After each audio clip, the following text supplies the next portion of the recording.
Special report में स्वागत है आपका। कैपिटल टीवी बिहार देख रहे हैं आप, आपके साथ मैं हूं सृष्टि राय। बिहार के पटना में छठी क्लास के 12 साल का छात्र तुषार कुमार का अपहरण के बाद हत्या किए जाने का मामला अब तुल पकड़ता जा रहा है। सत्ता से विपक्ष में पहुंची भारतीय जनता पार्टी अब इस हत्याकांड को प्रदेश में जंगल राज की वापसी बता रही है। नेता प्रतिपक्ष विजय कुमार सिन्हा लगातार विधानसभा में इस मुद्दे को उठा रहे हैं। इसके साथ ही कई ऐसे सवाल हैं जो तेजी से उठने लगे हैं कि क्या बिहार में 2005 की तरह जंगल राज की वापसी हो चुकी है? क्या अपराधियों को मिलने लगा है सत्ता का संरक्षण?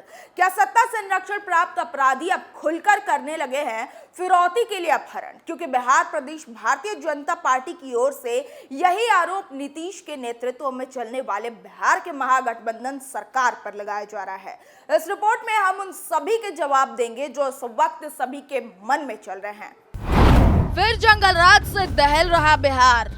आपको हाल ही में एक खबर बताते हैं जिससे सुनने के बाद आपको यकीन हो जाएगा कि बिहार में वाकई जंगल राज की वापसी हो चुकी है। दरअसल बिहार की राजधानी पटना से अगवा 12 साल का स्कूली छात्र तुषार कुमार की हत्या अपराधियों ने अपहरण करने के ठीक 2 घंटे के भीतर ही कर दी थी। पुलिस की ओर से ही बताया गया कि अपहरणकर्ता ने तुषार की हत्या गला दबाकर की थी और उसके बाद बेरहमी से छात्र को चाकू से गोद दिया था। इसके बाद तुषार का शव पहचान में नहीं आए अपराधियों ने छात्र के शव पर पेट्रोल छिड़ककर उसे जला भी दिया। लेकिन इस पूरे मामले में पुलिस का बयान भी संदेह पैदा करता है। पुलिस की माने तो ये मामला पैसे के लेन देन का था। पुलिस का कहना है कि मृतक तुषार के पिता ने मुकेश नामक एक शख्स से पैसे उधार लिए थे जिसे वो चुका नहीं सका। पुलिस ने बताया कि इसी से नाराज होकर मुकेश ने तुषार का अपहरण किया और उसे मार डाला। पुलिस ने यह भी बताया कि हत्या करने के बाद मुकेश ने तुषार के पिता से 40 लाख की फिरौती की मांग की थी। पुलिस की यह थ्योरी भी संदेह पैदा करती है कि तुषार को आरोपित मुकेश अकेले ले गया था, उसके साथ और कोई शख्स मौजूद नहीं था। बिहार में हो रही जंगल राज की वापसी। कुछ ऐसी ही घटना साल 2005 में लालू राबड़ी के शासनकाल में हुई थी। 2005 में जब बिहार में लालू राबड़ी का शासनकाल था तब पटना के दिल्ली पब्लिक स्कूल के छात्र किसलय कौशल का अपहरण भी अपराधी की ओर से किया गया था। उस समय आक्रोशित लोगों और स्कूली बच्चों के अभिभावकों ने राज्य सरकार के खिलाफ राजभवन मार्च निकालकर राज्यपाल से इस मामले में हस्तक्षेप करने की मांग की थी। बिहार वासियों के स्मृति में आज भी बिहार के चर्चित किसलय अपहरण कांड का मामला जीवित है, क्योंकि इस अपहरण कांड के बाद देश के प्रधानमंत्री अटल बिहारी वाजपेयी बिहार दौरे पर थे। तब उन्होंने पटना के गांधी मैदान में रैली को संबोधित करते हुए कहा था, मैंने कहा कि मेरा किसलय, कोई मेरे किसलय को लौटा दो। आपको बता दें कि उस दौर में डॉक्टर, इंजीनियर और व्यापारी के साथ बच्चों का अपहरण आम बात हो गई थी और कुछ वैसा ही दौर बिहार में फिर से देखने को मिल रहा। बिहार में 1990 से 2005 तक लालू प्रसाद यादव और राबड़ी देवी का शासनकाल रहा था। 1990 से 1995 तक लालू के शासनकाल में बिहार का मोवेश 1990 के पहले वाले ढेर पर ही चल रहा था। लेकिन 1995 के बाद लालू के राज में अपराधियों को सत्ता संरक्षण दिया जाने लगा। इसके बाद अपराधियों ने भी खुलकर तांडव करना शुरू कर दिया। बिहार में औद्योगिकरण के नाम पर अपहरण उद्योग खुल गए थे। रंगदारी की मांग पूरी नहीं होने पर अपराधियों ने अपहरण की घटनाओं को अंजाम देना शुरू कर दिया।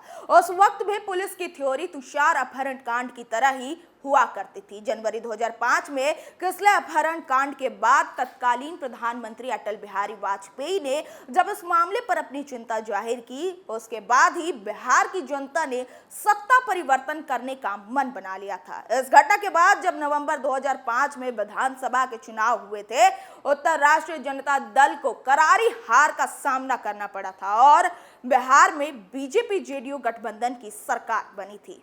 यह भी विडंबना ही है कि 2005 यानी उस वक्त भी बिहार में आरजेडी और केंद्र में बीजेपी की सरकार थी। इधर 2023 में भी स्थिति 2005 की तरह ही है, क्योंकि बिहार में राष्ट्रीय जनता दल सत्तारूढ़ है तो केंद्र में बीजेपी की सरकार है। 2005 में लालू प्रसाद यादव पर चारा घोटाला का मामला चल रहा था और 2023 में भी लालू यादव, राबड़ी देवी, उनकी 3 बेटी और तेजस्वी यादव पर भी IRCTC और जमीन के बदले नौकरी लेने का मामला चल रहा है। 1995 से 2005 तक बिहार में अपराध अपने पूरे चरम पर था। वही बीजेपी का आरोप है कि अगस्त 2022 से, यानी जब से राष्ट्रीय जनता दल दोबारा सरकार में लौटी है, तभी से बिहार में अपराधियों का तांडव 2005 के पहले की तरह दिखाई देने लगा है। बीजेपी का आरोप है कि अगस्त 2022 के बाद से ही बिहार में हत्या, लूट, डकैती, बलात्कार, अपहरण और रंगदारी जैसे अपराध की घटनाओं में तेजी देखने को मिली है। बीजेपी ने लगाए गंभीर आरोप। भारतीय जनता पार्टी का आरोप है कि नीतीश कुमार को राष्ट्रीय जनता दल ने इतना कमजोर कर दिया है कि वो किसी प्रकार के निर्णय लेने की क्षमता खो चुके हैं। बिहार के पूर्व उप मुख्यमंत्री सुशील कुमार मोदी का कहना है कि 40 लाख की फिरौती के लिए बिहटा के स्कूली छात्र की हत्या कर दी गई। इसी तरह अपराधियों ने छपरा की जमीन कारोबारी का अपहरण भी फिरौती के लिए किया गया। इसके अलावा लालू प्रसाद यादव के भतीजे नागेंद्र राय एक जमीन कारोबारी से 2 करोड़ की रंगदारी मांगे जाने की घटना बिहार के कानून व्यवस्था की डरावनी स्थिति को साफ साफ बयां कर रही है। बीजेपी नेता का कहना है कि अब तो विधानमंडल के अंदर आरजेडी के नेता तेजस्वी यादव खुलकर नीतीश कुमार की महत्वाकांक्षा की धज्जियां उड़ा रहे हैं। सदन के अंदर मुख्यमंत्री के सामने खुलेआम तेजस्वी कह रहे हैं कि ना नीतीश कुमार को प्रधानमंत्री बनना है और ना ही उन्हें मुख्यमंत्री बनना है। बीजेपी नेता और प्रदेश प्रवक्ता प्रेम रंजन पटेल ने कहा कि तेजस्वी यादव जब यह बात कह रहे थे तब मंत्री श्रवण कुमार का मुंह आश्चर्य से खुला था और उनके बगल में बैठे मंत्री संजय झा समेत बाकी के जेडीयू नेता विचलित नजर आए रहे।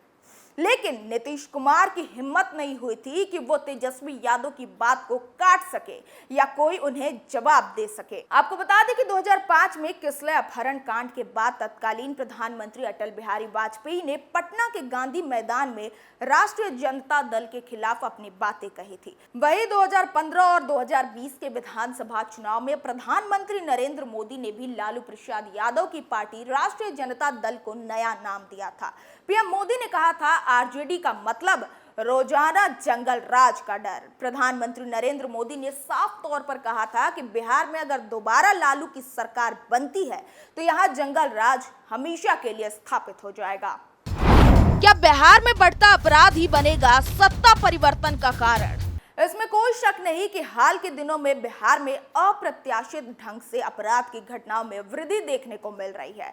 चाहे वो हत्या का मामला हो या लूट, बलात्कार, रंगदारी या फिर अपहरण का मामला हो, बिहार के लगभग सभी जिलों में संगीन अपराधों में लगातार वृद्धि दर्ज की जा रही है। दूसरी तरफ अपराधी इतने बेखौफ हो चुके हैं कि पुलिस वालों पर हमला करने से भी नहीं चूक रहे। यहाँ तक कि पुलिस थाने के भीतर तक पुलिस वालों की पिटाई कर अपने साथी को छुड़ाकर ले जाने का दुस्साहस भी कर रहे हैं। अब सवाल ये उठता है कि क्या बिहार सचमुच में 2005 के पहले वाले दौर में पहुंच चुका है? क्या आने वाले समय में सूबे के बड़े व्यवसायी, डॉक्टर, इंजीनियर फिर से बिहार से पलायन करने को मजबूर होंगे? लोग ये भी जानना चाहते हैं कि जिस जंगल राज के खिलाफ लड़ाई लड़कर नीतीश कुमार बिहार के मुख्यमंत्री बने थे, इस पूरे मामले पर अब उनका अगला कदम क्या होगा?